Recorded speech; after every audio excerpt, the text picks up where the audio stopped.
David Hume, the father of modern skepticism, wrote that upon leaving his study, that he thinks the way ordinary people think. Kind of an amazing admission, perhaps you could say a refreshing honesty, to say that his armchair philosophizing had no practical value.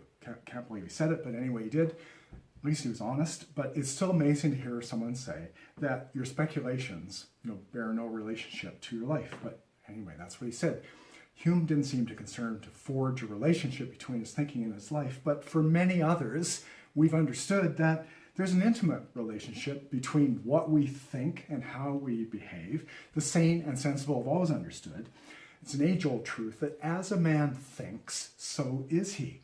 And thus, accordingly, St. Paul wrote, whatever's true, whatever's noble, whatever's right, whatever's pure, whatever's lovely, whatever's admirable, if anything is excellent or praiseworthy, think about such things. I mean, why? Because, well, they could make a difference in your life. His idea is if you fill your life up with what's noble, right, pure, lovely, admirable, excellent, praiseworthy, well, you just may begin to embody those virtues.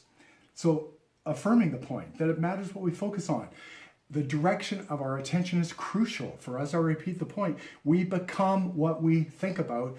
As a man thinks, so is he. So I think Professor Thomas Reid, who was Hume's contemporary and most able opponent, was right when he chided Hume for embracing a philosophy that is like a hobby horse, sort of like an unserious philosophy, a playtime philosophy, having nothing to do with the life that we're called upon to live. He was then, in my words, a hobby horse theorizer. And an example of his hobby horse theorizing, his empty theorizing, is epitomized in his reflections upon the question of personal identity. As Hume wrote, when I observe myself, I see nothing but a bundle of perceptions. When I look within, I come up with nothing. That's it. He glances within and sees nothing. There's nobody there, no personal identity. There's no you there, only a blank, only emptiness, nothing. What level of looking is that? What kind of looking is that? Is this a deep and penetrating sort of looking? I think not. Now, of course, the common sense retort to this kind of statement is to ask, the simple question, and who, Mr. Hume, is doing the observing? For, as it's been said, where there's treason, there must be a traitor, and for there to be a bundle of perceptions, like Hume said there were a bundle of perceptions, well, there must be a perceiver. Who's perceiving that? Someone's doing the observing, like knock, knock, hello, you're the one doing it, Mr. Hume. So there's no personal identity, he said, no enduring self, like just repeating what Buddhism had taught centuries before, that there's no self and there's no God. So hence the skepticism. Well, this is quite a conclusion to come to, that there's nothing there when you look within. And this is a total contrast. For example, I was thinking about the experience of John Wesley, who heard Luther's preface to the book of Romans being read. And in response, he felt his heart strangely warmed. He was never the same again, and spent the rest of his life building his life upon his sense of a self on fire in relation to union with God. It's such a marked contrast to hobby house theorizing and the vacuous conclusions of David Hume. So Professor Reid, I think, was right to insist upon the necessity of lining up your life with your philosophy. I mean, otherwise, what's the point of your philosophy? What's the point of your ideas? What's the point of your theory? Reid's challenge to all hobby horse theorizers is to live according to the terms of your own philosophy. And therefore, certain questions perhaps could be asked, about your way of thinking or my philosophy. Whatever it is it giving you a stronger sense of self? Does it renew and strengthen your sense of self? If your philosophy doesn't ground you, if it doesn't inspire, if it doesn't center you, well, what's the point of it? And if it fails in these terms, why not just get rid of it? The challenge is for any of us to be careful about our conjectures and our theories, because do they match up with reality?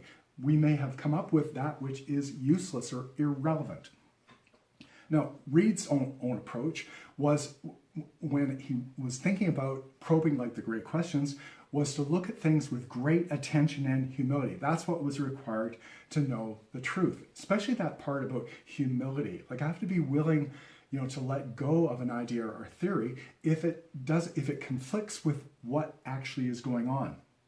I mean, back in the 30s, for example, that I've been studying over the years, almost no one among Europe's intelligentsia wanted to let go of their narrative that something wonderful was unfolding in the Soviet Union under what we now know was the monster Joseph Stalin. I mean, leftists everywhere were wanting to believe that there was a revolution going on that was bringing on this wonderful utopia. And they didn't want to hear about gulags and prison camps. So they couldn't let go of their theory.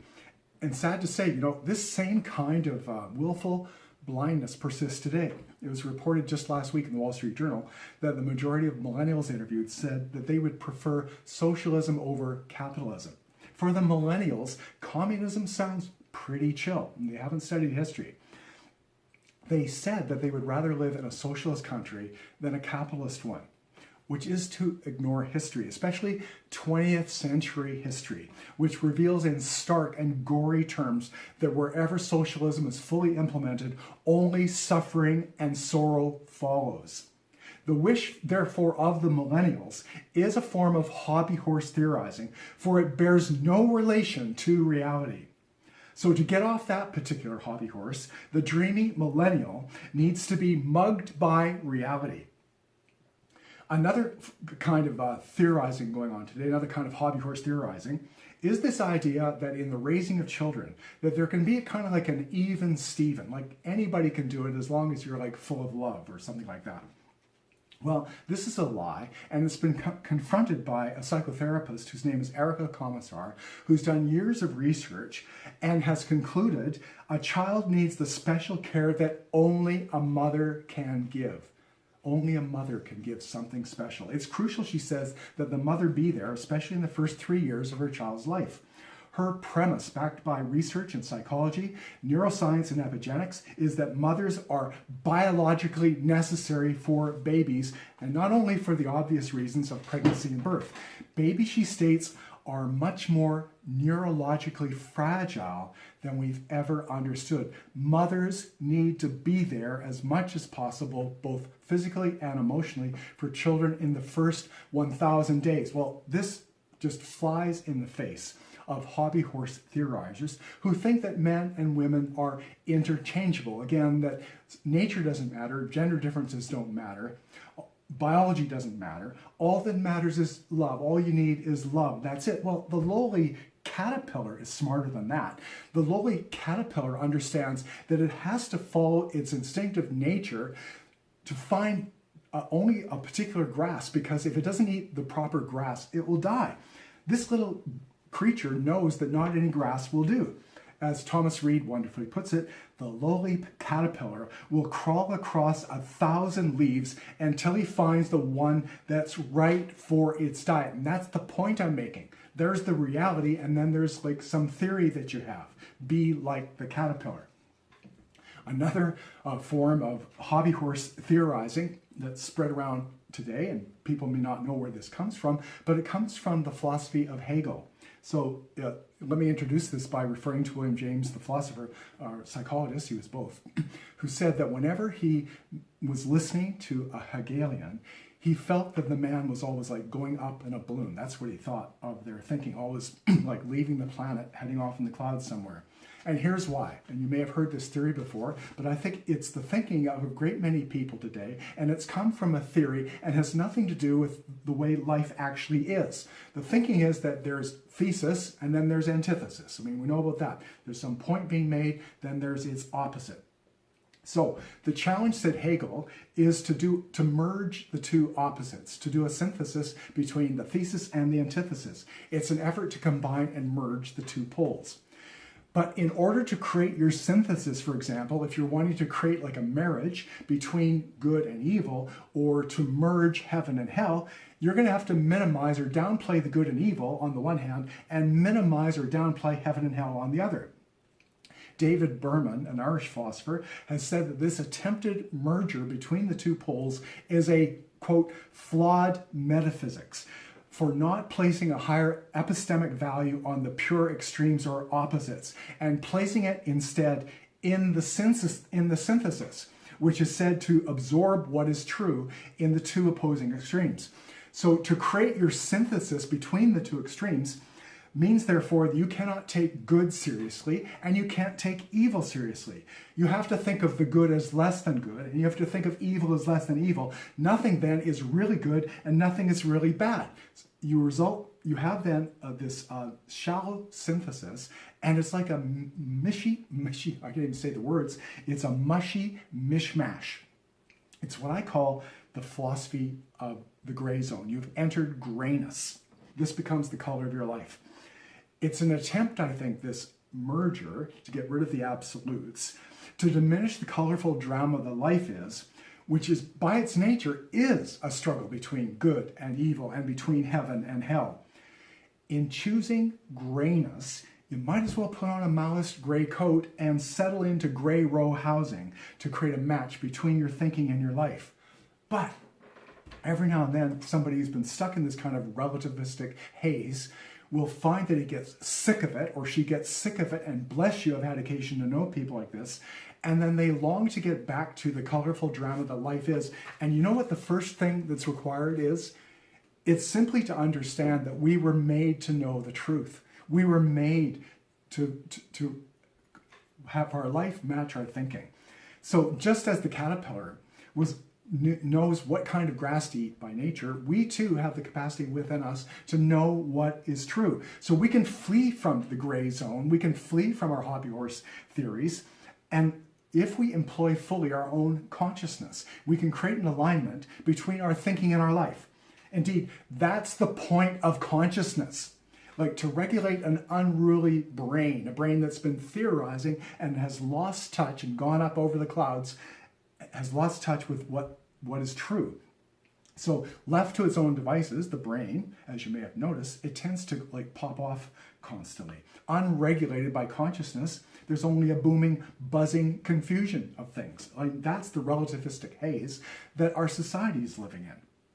So consciousness needs to be fully engaged. It needs to be brought to bear in our lives through the full engagement of what William James called, well, he emphasized three things: the will, attention, and selection. Will, attention, and selection. And let's add Professor Reed's point that there needs to be humility as well. The will, attention, selection, and humility in our approach to what's going on, and to be willing to accept that and to let go of the damn theory that we've come up with on the hobby horse. Well, James proved the power of the consciousness in his own life because he had to struggle with melancholy for a long time, with deep depression. But he read something and it inspired him. It inspired him to think that he had free will, that he no longer needed to be a victim of what he was going through. He realized that he had the power to choose one way of thinking as opposed to another, to choose one thought over against other thoughts. So he chose to think in a certain way and broke out of the depression. He said that in whatever circumstances we are, however dire, that we have, and this is, by the way, Viktor Frankl has emphasized this, and he was in Auschwitz. He understands this is what was emphasized. This is the nobility that we have. We can choose one way of thinking as opposed to another. And certainly to choose to relate to life and to reality, and to let go of the abstract uselessness of hobby horse theorizing. And there's never any better time for doing it than right now, to get off whatever damn hobby horse we might be on.